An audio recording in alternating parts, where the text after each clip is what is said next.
जगला में जो करे वो करे रात के मिलेला सुकून खाके राजा जी के हाथ के अच्छा लागेला।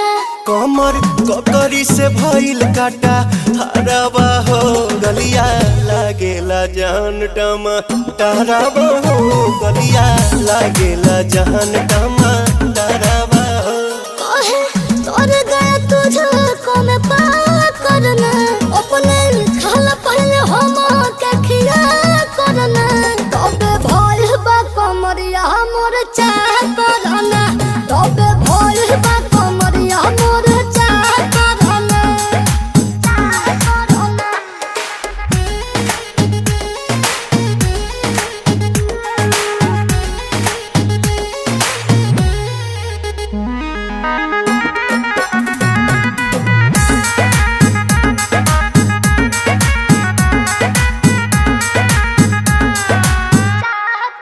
प्रिंस प्रियांशु के प्यार देखे धांसो हर घरे जरूरत रहेली मोर सासू